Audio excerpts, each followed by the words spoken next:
everyone, it's Adele from REEP. This week around the world, many cultures will be celebrating the Harvest Festival. So this week, I'm going to show you how to make your own harvest scarecrow to put in your garden plant pots. Let's get started.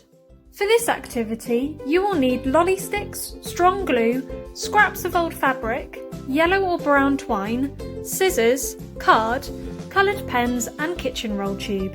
Stick 2 lolly sticks together so they overlap by about 1 centimetre to create a longer stick. Cut your kitchen roll tube in half. Now stick your lolly stick inside one of the halves, leaving 3 centimetres of it poking out the top and 5 centimetres poking out the bottom.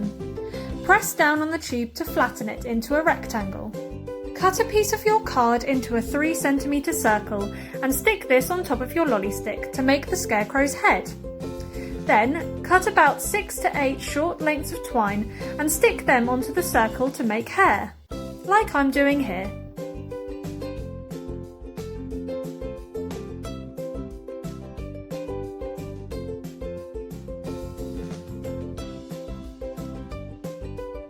Next, cut a t-shirt shape from one of your fabric scraps and the shape of a pair of trousers from a different scrap of fabric.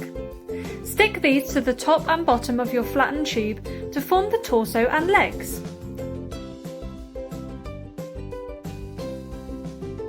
Did you know that in medieval times, young boys were used as scarecrows to scare the birds away from eating the farmers' crops? Nowadays, scarecrows are made from using wood and straw. Cut a lolly stick in half and stick them to either side of the torso for the scarecrow's arms. Finally, draw a smiley face onto the head using your coloured pens. I've also made my scarecrow a fabric hat. Go outside and plant your scarecrow into a plant pot.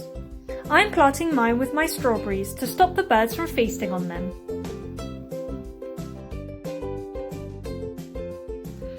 Have fun learning more about the harvest this week and making your lollipop scarecrows. Share any photos with us at REEP by tagging us on Instagram and Facebook. Bye!